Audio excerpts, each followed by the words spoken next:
घुटना, कंधा या कमर, चाहे जैसा हो दर्द, डॉक्टर ऑर्थो आपको देता है दर्द से पूरी आजादी, एक भरपूर जिंदगी।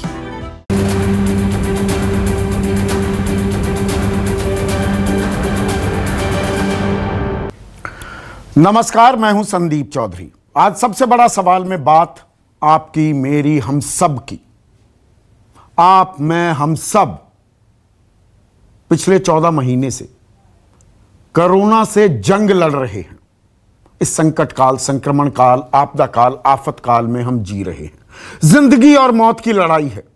बेड के लिए लड़ाई, ऑक्सीजन के लिए लड़ाई, वेंटिलेटर के लिए लड़ाई, दवाई के लिए लड़ाई, अब टीके के लिए लड़ाई। ये लड़ाई तो चल रही है, लेकिन, और ये बड़ा लेकिन है, ये एक वैश्विक महामारी है। ये कोई लेकर नहीं आया, इससे हम जूझ रहे हैं। व्यवस्था पर दबाव पड़ा, और दबाव है बहुत सी चीजें जो हमने इग्नोर की। देश की आजादी को जो 73-74 साल हो चुके हैं, उसमें हमने स्वास्थ्य को प्राथमिकता नहीं दी। वो आधारभूत ढांचा, वो इंफ्रास्ट्रक्चर नहीं बनाया, उसकी पोल खोल हुई। लेकिन जिंदगी और मौत की इस जंग में एक और जंग हम लड़ रहे हैं, और वो जंग है हमारी रोजी रोटी की, हमारी नौकरी की। एक सर्वे है, उस सर्वे के मुताबिक 90% जो हमारे परिवार हैं देश में, उनकी आय में, उनकी आमदनी में कमी आई है पिछले 1 साल में। 90% परिवारों की। यह centre for monitoring Indian economy की स्टडी है, और शौक में है परिवार। शोक नहीं, मैं अंग्रेजी का शौक कह रहा हूं। सदमे में है, उधार लेना पड़ रहा है, अपनी संपत्ति, अपने एसेट्स, फैमिली सिल्वरवेयर जिसे कहते हैं, वो भी बेचने पड़ रहे हैं। खाने पीने के सामान में भी कटौती करनी पड़ रही है। आजीविका पर ऐसा संकट है। पिछले 1 साल में 23 करोड़ लोग गरीबी रेखा के नीचे चले गए। पिछले कुछ सालों में हमने जबरदस्त काम किया था, हमारी तमाम सरकारों ने। मैं अभी राजनीतिक बात कतई नहीं कर रहा हूं। 27 करोड़ लोग गरीबी रेखा से ऊपर लाए गए थे। और गरीबी रेखा की परिभाषा क्या है? 375 रुपए प्रतिदिन जिसकी आय है, उसे हम गरीब मानते हैं। 375 रुपए से कम जिसकी आय है। 23 करोड़ लोग वापस उसी सूरत हाल में चले गए हैं। और एक डिमांड शॉक है, यह अंग्रेजी वाला शॉक। यह आरबीआई की रिपोर्ट से मैं कोट कर रहा हूं, इसी महीने की, 2021, मई 2021 की। कि सदमे में आ गए हैं परिवार। डिमांड, मांग नहीं है। मांग करें तो कैसे करें? जेब में पैसे होंगे तब तो मांग करेंगे ना, तभी तो खपत होगी। पैसा बोलता है, पुरानी कहावत और पुराना गीत है ना। जेब में आने होंगे, पैसे होंगे तो आप मांग आपकी बढ़ेगी। पर डिमांड शॉक है। जो आप खर्च करते थे उसमें कमी आ गई है। और जो बेचने वाले हैं, यह सिर्फ उपभोक्ता की बात नहीं है। जो कारोबारी हैं, छोटे हों, बड़े हों, मझोले हों, उनके यहां पर सामान रखा हुआ, इन्वेंट्री पाइलअप होती जा रही है। बहुतों का सामान भी सड़ गया, बर्बाद हो गया।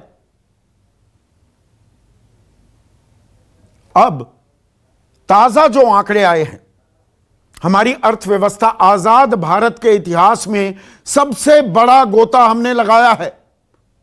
वित्तीय वर्ष 2020-21 की जो कंसोलिडेटेड फिगर आई है, आपको हमने लगातार बताया, 28.9% का गोता, फिर 7.8% का, फिर 0.4% का। अब 1.6% से हमारी अर्थव्यवस्था चौथी तिमाही में तो बढ़ी, कुल मिलाकर 7.3% का गोता, आजाद भारत में सबसे बड़ा गोता। हालांकि आकलन यह था कि 8-9% का भी यह गोता हो सकता है, उससे कम है, लेकिन साथ ही साथ हमें यह भी बताया गया तीसरी और चौथी तिमाही में कि we are on the verge of a V shape recovery. V shape आपने बहुत सुना होगा, मैंने भी इस पर बहुत चर्चाएं की। नवंबर, दिसंबर, जनवरी, फरवरी के महीने आपको याद होंगे, वी शेप रिकवरी के कगार पर हैं। 10.5, 11, 12% पर हमारी अर्थव्यवस्था सरपट दौड़ेगी, लेकिन हमने दूसरी लहर को फैक्टर इन नहीं किया था। तो 7.3% के गोते के बाद अब जो हमारी अर्थव्यवस्था की स्थिति है, क्या वो सुधर गई है? आप कहेंगे कैसा सवाल पूछ रहे हैं, आप मुझसे बेहतर जानते हैं। अभी पटरी पर अर्थव्यवस्था नहीं आई है और अभी बहुत सी बातें छन छन कर सामने आने वाली भी हैं। अभी घर में ही लोग बैठे हैं, ज्यादातर वर्क फ्रॉम होम कर रहे हैं, बहुत से कटी हुई नौकरियों, कटी हुई तनख्वाहों पर कर रहे हैं, बहुतों के पास नौकरी नहीं है। कृषि क्षेत्र में 90 लाख लोगों का इजाफा हो गया है। Employment in agriculture sector, 90 lakh लोग और ज्यादा इंप्लॉय हो गए हैं वहां पर। और यह आप जानते हैं, गांव देहात में पहले ही काम चल रहा था। कृषि क्षेत्र 3.9% की विकास दर दिखा रहा था। अब जो शहर छोड़कर अपने प्रदेश, अपने गांव, अपने देश चले गए, काम तो वहां पहले भी हो रहा था, अब कहने को वो भी लग गए। ये डिस्गाइज्ड एम्प्लॉयमेंट है। ऐसे 90 लाख लोग हैं, ये आंकड़ा है। प्रवासी मजदूरों का आपने हाल देखा था। अब भी आज ही सुबह मैं एक अखबार में पढ़ रहा था, दिल्ली, राजधानी दिल्ली की मैं बात कर रहा हूं, कि जी मैन्युफैक्चरिंग सेक्टर खोल दिया गया है। लॉकडाउन है अभी दिल्ली में, लेकिन कुछ रियायतें दी गई हैं, तो मैन्युफैक्चरिंग यूनिट्स अपना काम कर सकती हैं, लेकिन उसके लिए मजदूर चाहिए, कर्मचारी चाहिए। अब उसके लिए टीका लगवाना जरूरी है। टीके अभी लग नहीं पा रहे। तो मैं एक खबर पढ़ रहा था, एक शख्स हैं 6,000 रुपए के मुलाजिम। अब ड्राइव इन वैक्सीनेशन भी हो रही है बहुत जगह, या प्राइवेट सेक्टर में जाओ, प्राइवेट अस्पताल में जाओ, 1250 रुपए का टीका लग रहा है या 950 रुपए का। 6,000 कमाने वाला वो टीका कैसे लगवाए? ये ऐसी समस्याएं हैं जिन पर अभी खुलकर चर्चा नहीं हो रही है, क्योंकि अभी तो जिंदगी और मौत की जद्दोजहद में हम फंसे हुए थे। अभी जहान की बात तो आई नहीं, लेकिन जहान की बात भी उठाई। सीएआई के अध्यक्ष और देश के बड़े कारोबारी हैं उदय कोटक, उन्होंने कहा देश को अब राहत पैकेज की दरकार है। खास एमएसएमई सेक्टर, छोटे मझोले जो कारोबारी हैं, दुकानदार हैं, उनको और कुछ नहीं तो कम से कम सकल घरेलू उत्पाद का 1%, लगभग 1.5-2 लाख करोड़ रुपए का राहत तो देना होगा। जब तक लोगों की जेब में पैसे नहीं जाएंगे, मांग नहीं बढ़ेगी, खपत नहीं बढ़ेगी, खपत नहीं बढ़ेगी, तो हमारी अर्थव्यवस्था का पहिया कैसे घूमेगा? यह बिना लार लपेट उदय कोटक ने यह बात कही। और जब मैं सकल घरेलू उत्पाद की, अपनी जीडीपी की बात करता हूं, तो अभी 2-2.5 साल पहले एक आंकड़ा आपको लगातार बताया जाता था, कहा जाता था कि हम $5 ट्रिलियन इकोनॉमी बनने वाले हैं। 5 ट्रिलियन रुपीस नहीं, $5 ट्रिलियन। यह आंकड़ा बनता है लगभग 400 लाख करोड़। 400 लाख करोड़।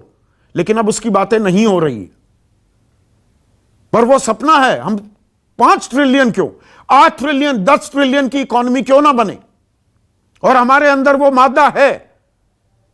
लेकिन दरकार है क्या अभी राहत पैकेज की? उस पर वित्त मंत्री निर्मला सीतारमण ने एक इंटरव्यू दिया है, और इंटरव्यू में कहा कि अभी पहली तिमाही, यानी कि साल 2021-22 की पहली तिमाही भी खत्म नहीं हुई है, तो अभी से प्रोत्साहन पैकेज की मांग ठीक नहीं है।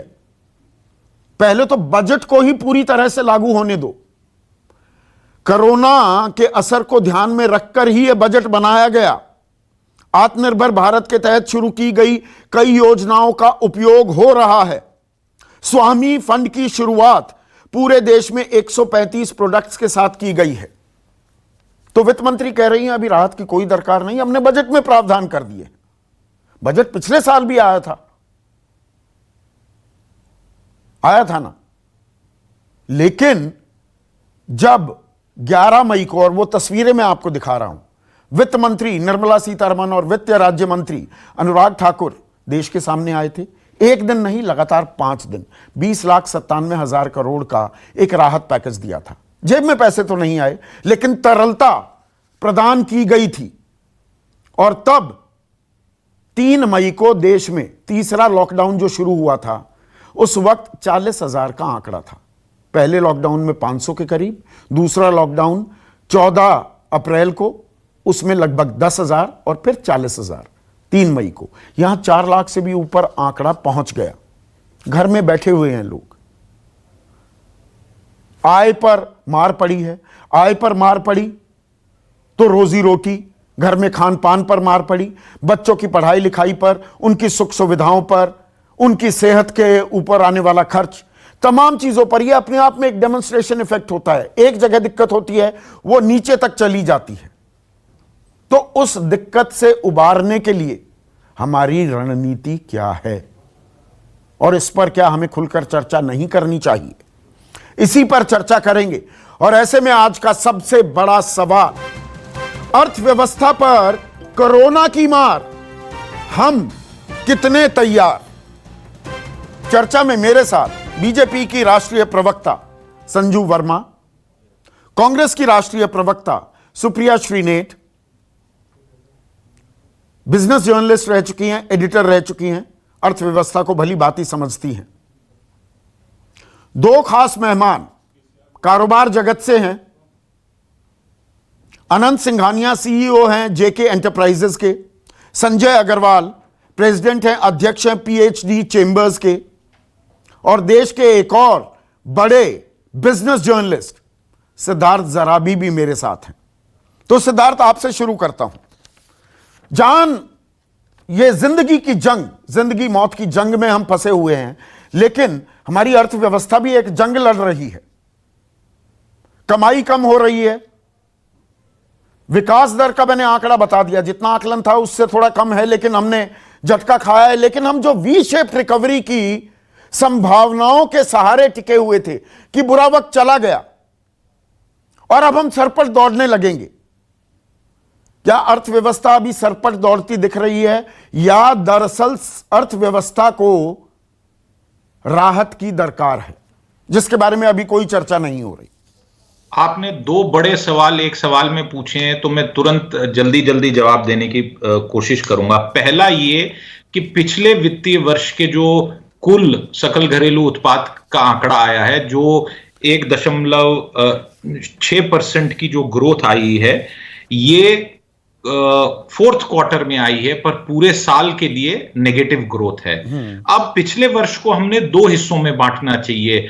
अप्रैल से पहले जो 6 महीने थे और उसके बाद जो 6 महीने, पिछले 6 महीने में हमने देखा था कि थोड़ी ग्रोथ आना शुरू हुई थी। उससे पहले, यानी ये मार्च तिमाही जिसमें 1.6% आया, उससे पहले करीब 0.4% की ग्रोथ आई थी, यानी वापस सांस भरना शुरू हुई थी। और अगर अर्थव्यवस्था एक गुब्बारा है तो गुब्बारे में लगभग 1.6% उसमें ग्रोथ आई थी, पर पूरे साल भर गुब्बारा एक बुरी स्थिति में रहा। अब इस वर्ष की स्थिति क्या है? अप्रैल में सेकेंड वेव आई है, बहुत बड़ी सेकेंड वेव है।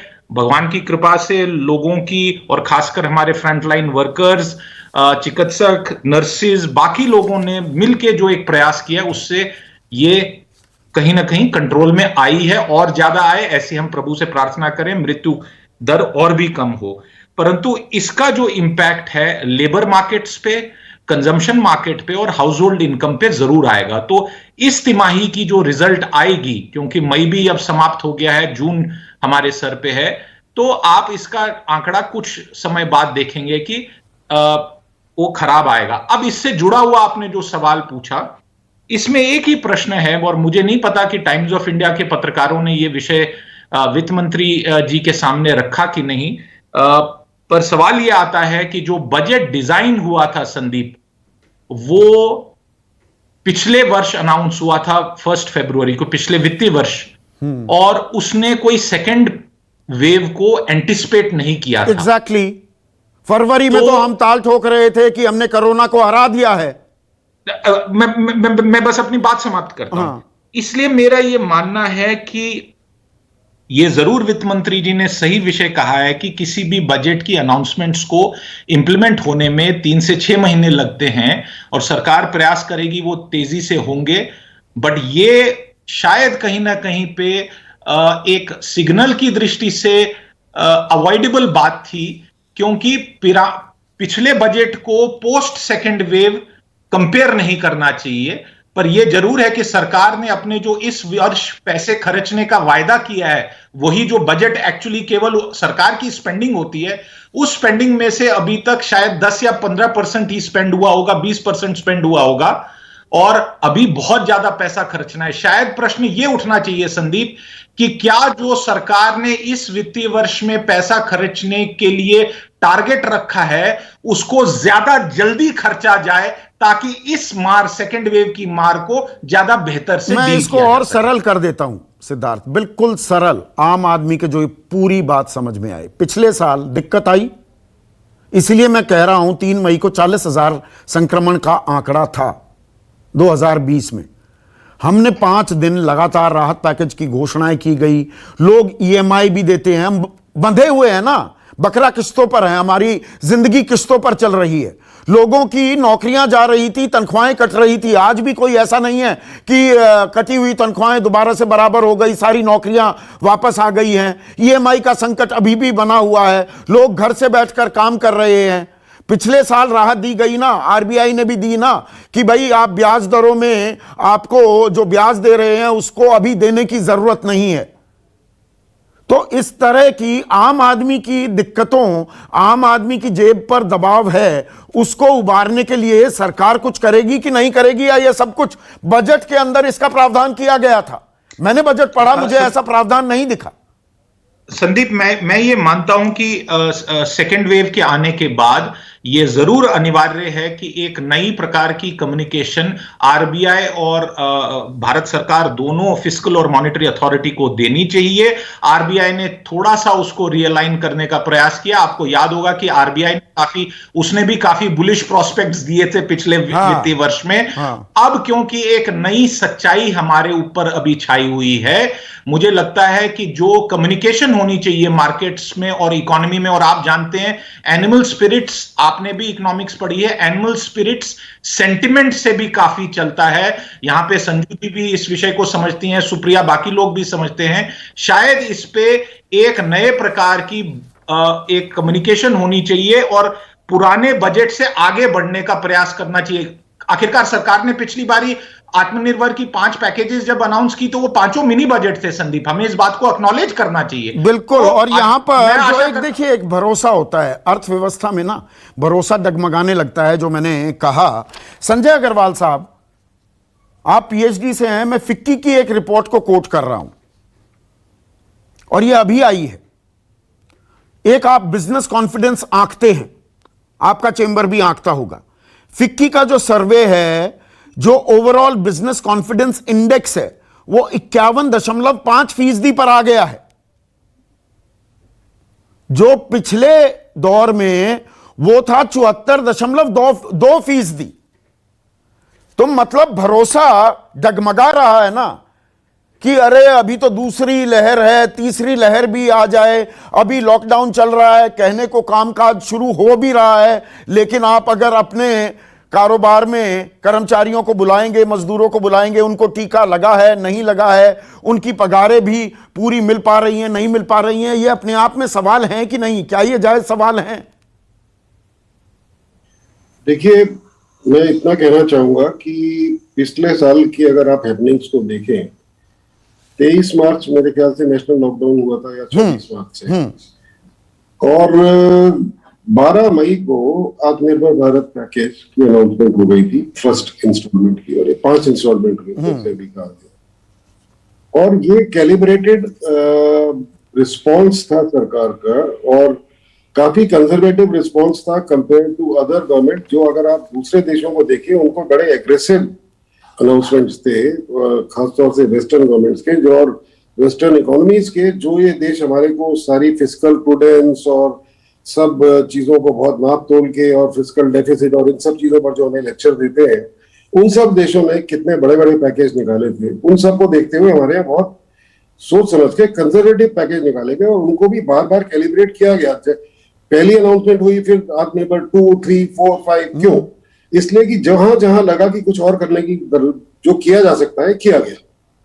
तो अभी जो हालात हुए हैं, हमें ये बात मानना पड़ेगी कि पिछले साल हम इतनी बुरी हालत में नहीं थे, जो ये सेकेंड वेव में हम लोग, ये जो दूसरी वेव आई है, इसमें जो इम्पैक्ट हुआ है इकोनॉमी पर, साइकोलॉजी पर, देश की पूरी मानसिकता पर, पूरे व्यापार के कॉन्फिडेंस पर, ये एक अलग लेवल का एक झटका लगा है हम सबको। इस समय में सरकार का ये बिल्कुल फर्ज बनता है कि बिल्कुल एग्रेसिव होके और किसी भी तरह रिलीफ, जितना स्टिमुलस हो सकता है, दिया जाए।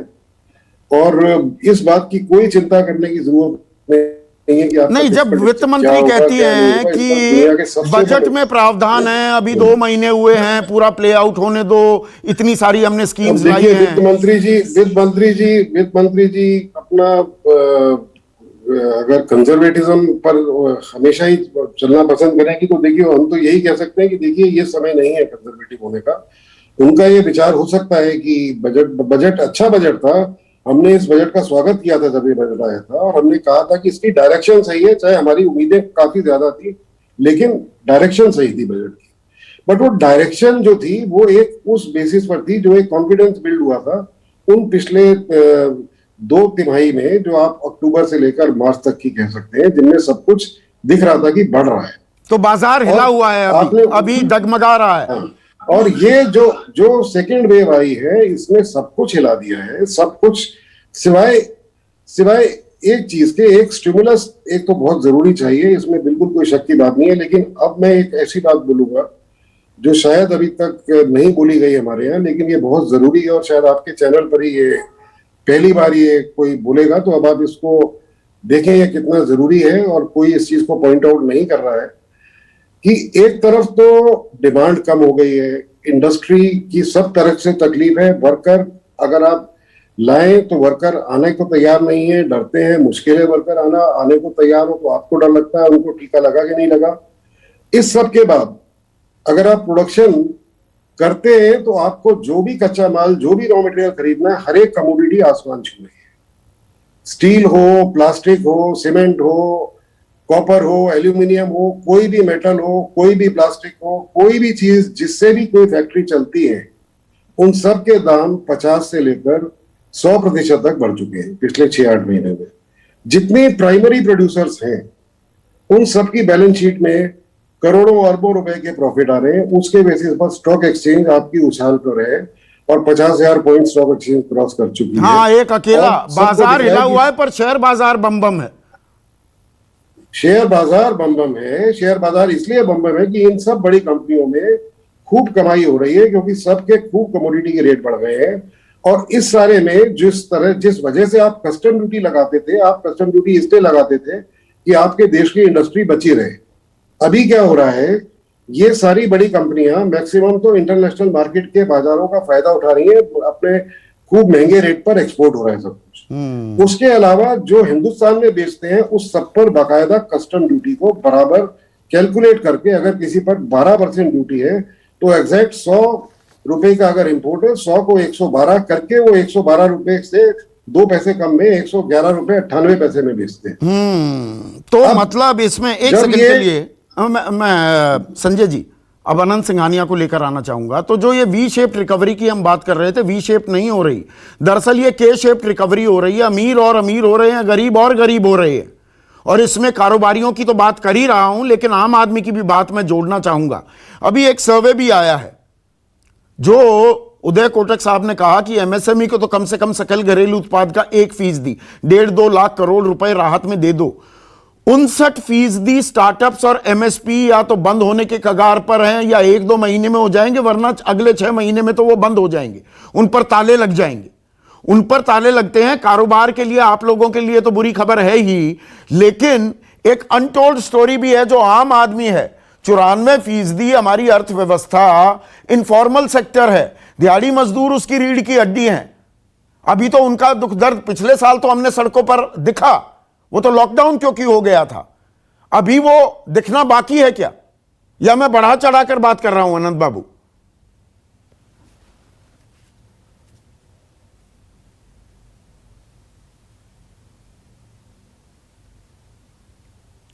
अनंत सिंघानिया, आपको आवाज आ रही है क्या?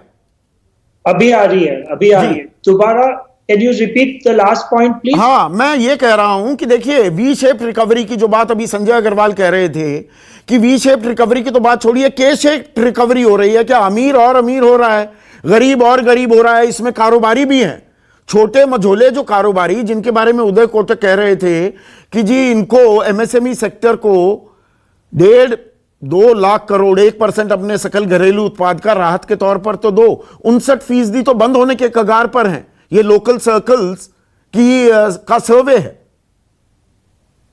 देखिए, लास्ट ईयर का जो डेफिसिट है 9.3% जो अभी रिपोर्ट हुआ है, इट्स क्वाइट क्लियर कि पोजीशन ग्राउंड पर बहुत वीक है।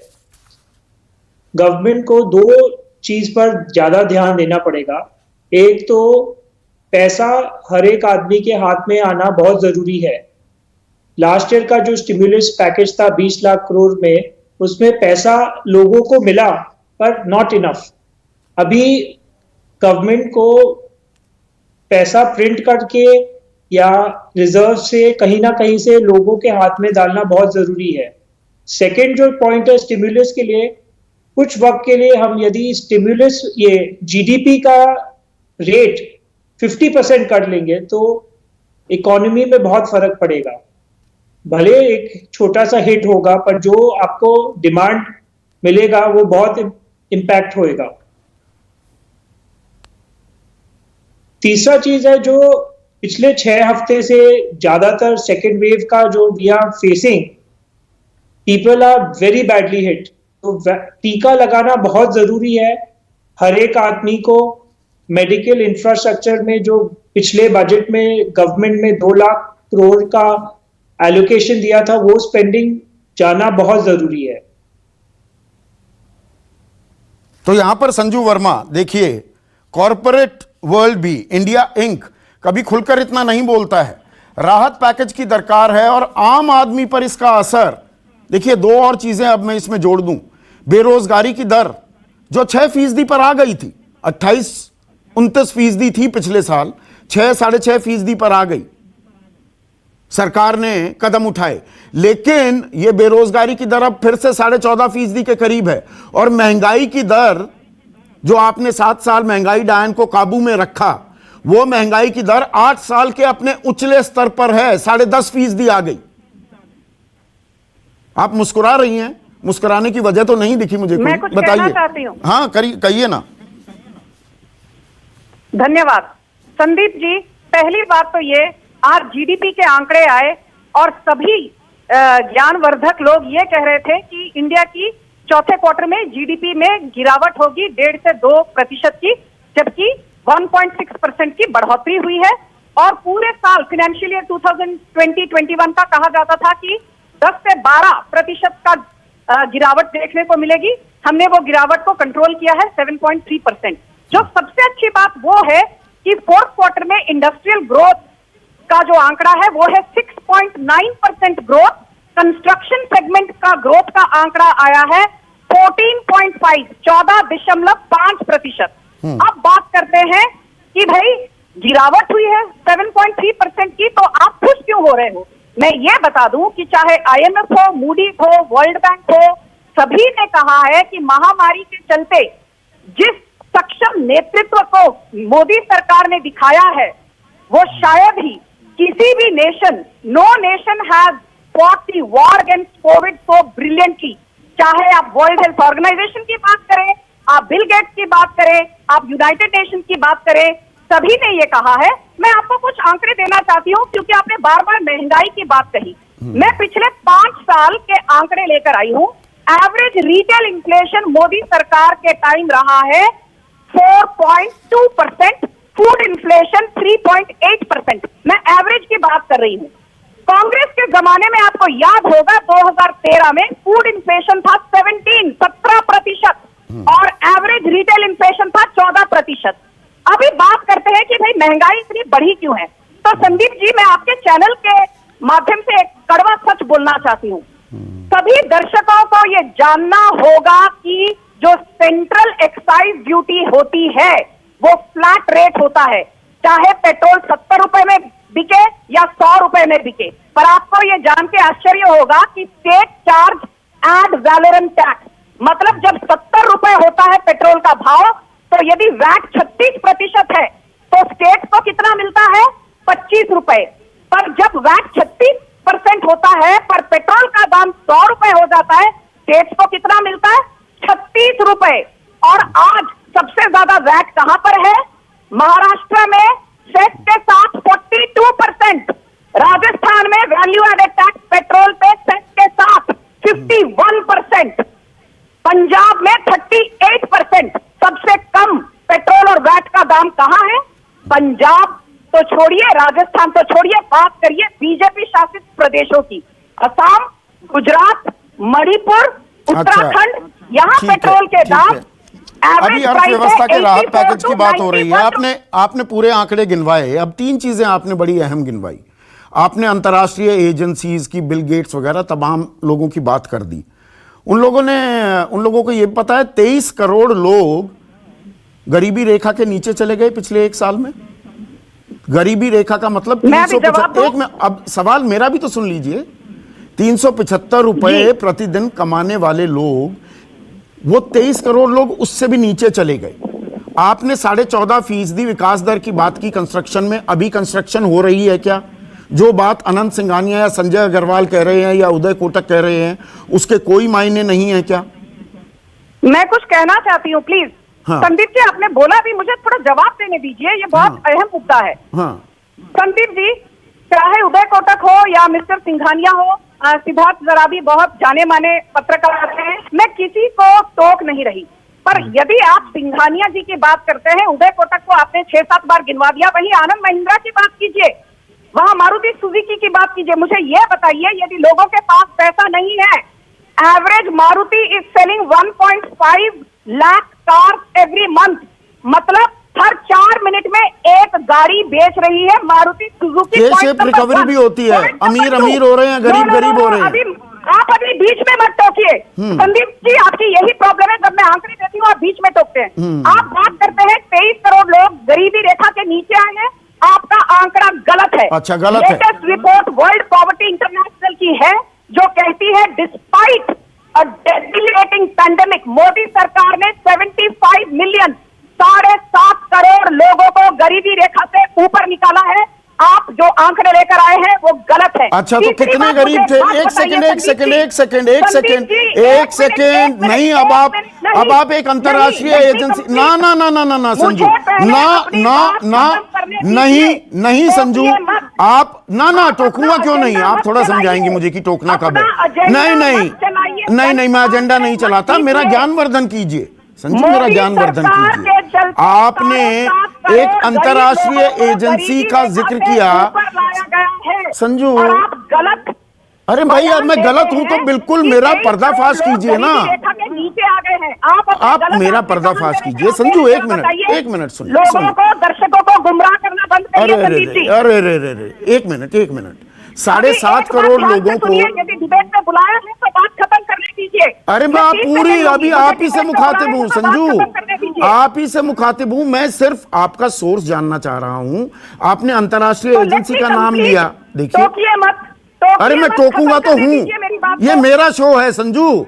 ये थोड़ा कि आप कुछ भी बोलेंगे और मैं पूछूंगा नहीं सोर्स क्या है। नहीं, आपने कहा 7.5 करोड़ लोग गरीबी रेखा से निकाले गए, तो अब देश में कितने गरीब हैं?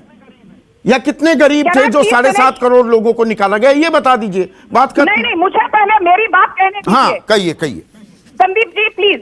हाँ कहिए ना। बोल रही हूँ, ठीक है संदीप जी। एक चीज जिस पर कोई ध्यान नहीं देता, बात पेट्रोल डीजल महंगाई, जीडीपी ग्रोथ, बेरोजगारी। नहीं, अब देश में कितने गरीब हैं? बात करते हैं तो एक मिनट मुझे बात खत्म करने दीजिए, बीच में टोकिए मत। पहली बात संदीप जी, मुझे ये बताइए कि 12 करोड़ शौचालय खोले गए मोदी सरकार के 7 सालों में, 43 करोड़ 43 करोड़ जनधन बैंक अकाउंट खाते खोले गए, सालाना पैसे नहीं है अभी। महिलाओं को मुफ्त में प्रधानमंत्री उज्ज्वला योजना के तहत गैस सिलेंडर दिया जाता है, चूल्हे नहीं जल रहे हैं घर में, रोड नेटवर्क बनाई है, रूरल रोड कंस्ट्रक्शन आपको पता है कितना हुआ है?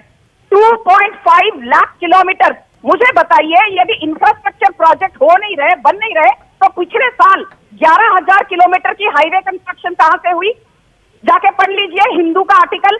हिंदू तो बीजेपी का समर्थक नहीं है, पढ़ लीजिए बिजनेस टुडे का आर्टिकल। मुझे ये बताइए तो आम आदमी पर कोई दबाव नहीं है संजू? आम आदमी पर कोई दबाव नहीं, उसकी आमदनी पर कोई दबाव नहीं। महिंद्रा हर महीने आरबीआई ट्रैक्टर कैसे बेचता है? अगर आरबीआई कहता है, आरबीआई तो हमारा ही है ना, रिजर्व बैंक ऑफ इंडिया तो हमारा है ना। अगर रिजर्व बैंक ऑफ इंडिया कहता है कि we are in a demand shock, Hero Motor Corp 5 lakh motorcycle बेचता है। प्रधानमंत्री किसान योजना के तहत अब तक किसानों को कितना दिया गया है? 1,35,000 करोड़। संजू आप ना धारा प्रवाह बोलती है। देखिए चर्चा कर रहे हैं, कोई जंग थोड़ा है, मेरी आपकी कोई लड़ाई थोड़ा है, हम दोनों भारतीय हैं ना। आप उसकी बात नहीं करेंगे। नहीं, मैं सारी बातें करता हूँ। के तहत कितना दिया गया है मोदी सरकार ने? अच्छा ये तो बताइए संजू, 7 सालों में अब ये तो बताइए बेनिफिट के तहत 13 अच्छा संजू, लाख करोड़ रुपए का भुगतान अरे हो गया ना, मोदी हो सरकार ने वंचित वर्ग के लोगों को। आरबीआई का बुलेटिन है मई 2021 का, जो डिमांड शॉक की बात करता है, रिडक्शन ऑफ डिस्क्रिशनरी स्पेंडिंग की बात करता है, इन्वेंट्री एक्यूमुलेशन। अच्छा आरबीआई भी, ये पाकिस्तान के आरबीआई की बात कर रहा हूं क्या मैं? आरबीपी की नहीं, रिजर्व बैंक ऑफ इंडिया की बात कर रहा हूं। उस पर जवाब तो दीजिए ना। मुझे ये बताइए कि हिंदुस्तान यूनिलीवर ने 41% बढ़ोतरी दिखाई 4th क्वार्टर में मुनाफे में, और वो कहती है दिस इज बिकॉज़। आम आदमी को कितना मुनाफा हो रहा है? कंपनियों के मुनाफे की आप लगातार जिक्र कर रही हैं। शेयर बाजार तो बम है, शेयर बाजार बम है, तो आम आदमी भी बम है। आप ये लॉजिक दे रही हैं। विश्वास नहीं करेंगे आप। अच्छा आरबीआई पर विश्वास नहीं करेंगे। उदय कोटक को छोड़ दीजिए, उदय कोटक को तो आपने खारिज कर दिया, आरबीआई को भी खारिज कर रही है क्या? आईएमएफ कहती है मोदी सरकार के चलते अगले 1 साल में despite second wave India GDP growth will be between. चलिए ठीक है, मैंने आपको पूरा वक्त दिया संजू। अब यहां पर मेरी ज्ञान में थोड़ा इजाफा हुआ सुप्रिया। 7.5 करोड़ लोग, आंकड़ा तो है 23 करोड़ लोग गरीबी रेखा के नीचे चले गए। यहां दावा किया जा रहा है 7.5 करोड़, 7.5 तो बचे ही थे। जब 27 करोड़ लोग गरीबी रेखा से हम ऊपर ले आए तो 7-8 करोड़ की तो फिगर ही बची थी। तो आज की तारीख में देश में कोई गरीब नहीं है। संदीप जी, एक हमारे गांव की तरफ कहावत होती है, पढ़े लिखे को फारसी क्या, हाथ कंगन को आरसी क्या। अभी अभी जीडीपी का डेटा आया और इतने बड़े बड़े फिगर्स यहां पर रटे जा रहे थे। मैं उसमें से एक छोटा सा आंकड़ा आपको बता देती हूँ, वो वस्तुतः स्थिति बता देगा। वित्तीय वर्ष 2021 में प्राइवेट कंजम्पशन, उपभोग, जो कि हमारी जीडीपी, हमारी इकोनॉमी, हर चीज का सबसे बड़ा मानक होता है, वो कॉन्ट्रैक्ट हुआ है 10%। कॉन्ट्रैक्ट हुआ है, कम नहीं हुआ है, कॉन्ट्रैक्ट हुआ है।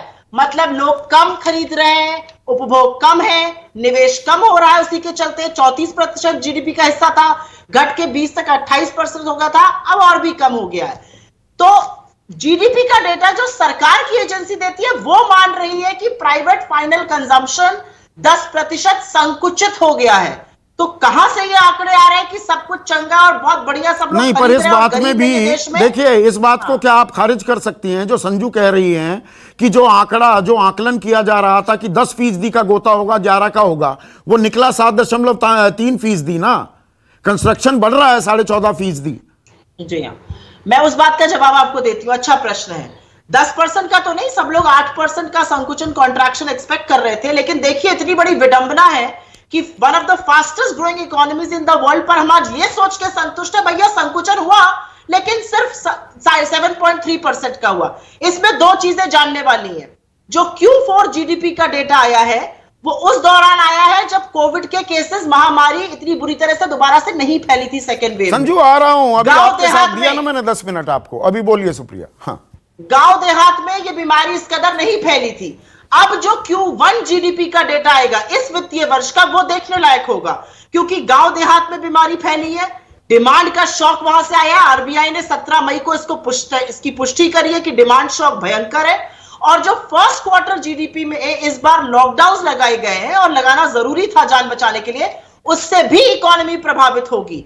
तो मेरा अपना मानना है कि हम फिर से एक नेगेटिव टेरिटरी में जाएंगे और सरकार को समझना पड़ेगा कि आप कुछ भी कहिए, कुछ भी करिए, जब तक हमारे देखिए सुप्रिया, ये बहुत ज्यादा ये बहुत ज्यादा टेक्निकल बातें हैं। मैं बिल्कुल सरल रखना चाहता हूं। आम आदमी, मैं सरल बात ही कह रही हूं। मैं आम आदमी की आज की तारीख में रोजगार, बेरोजगारी की दर 14.5% फिर से छूती दिखाई दी, 28% के करीब गई थी।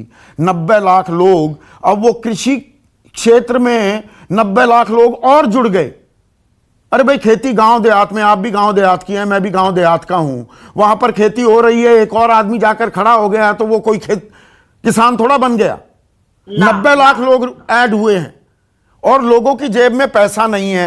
अब मैं उदय कोटक को खारिज कर रही हैं संजू। उदय कोटक कह रहे हैं कि जब तक जेब में पैसे नहीं होंगे तो मांग नहीं बढ़ेगी। अब ये मांग बढ़ाने पर, एक मिनट सुनिए, निर्मला सीतारमण कह रही हैं कि नहीं, उसका प्रावधान हमने बजट में किया हुआ है। बजट को लागू हुए अभी 2 महीने ही हुए हैं, तो अभी उसका इंतजार कीजिए, यानी कि राहत पैकेज अभी नहीं मिलने वाला है। देखिए 2 आंकड़े इसको आपको बता देती हूँ, टेक्निकल है थोड़ा सा लेकिन फिर भी बताऊंगी। एग्रीकल्चर एंड एसोसिएटेड का बजट इस बार घटा है, मनरेगा का बजट घटाया गया है, पीएम किसान सम्मान निधि का वही जो पिछले साल था। आप ये समझिए कि इस बार जो बीमारी गांव देहातों में पहुंची है उसकी वजह से हमारा Q1 जीडीपी जबरदस्त गोता खाएगा। और इसीलिए उपभोग बढ़ाना जरूरी है, लोगों के हाथ में पैसा डालना जरूरी है। जो 90 लाख लोगों का आप यहाँ पे जिक्र कर रहे हैं जो गांव देहातों में चले गए और उनके पास काम नहीं है, तो यहाँ पर संजू वर्मा तो बता रही है मारुति सुजुकी की गाड़ियां बिक रही हैं, हीरो होंडा की मोटरसाइकिलें बिक रही हैं, यूनिलीवर के साबुन, तेल, शैंपू सब बिक रहे हैं। वो कौन खरीद रहा है? अच्छा सवाल आप पूछ रहे हैं। मारुति गाड़ियां गांव वाले नहीं खरीद रहे जिनके पास खाने और खचाने को नहीं है। जो यूनिलीवर का सामान है, अभी देखिएगा यूनिलीवर का Q1 का रिजल्ट आएगा और वो बताएंगे डिमांड शॉक उसमें।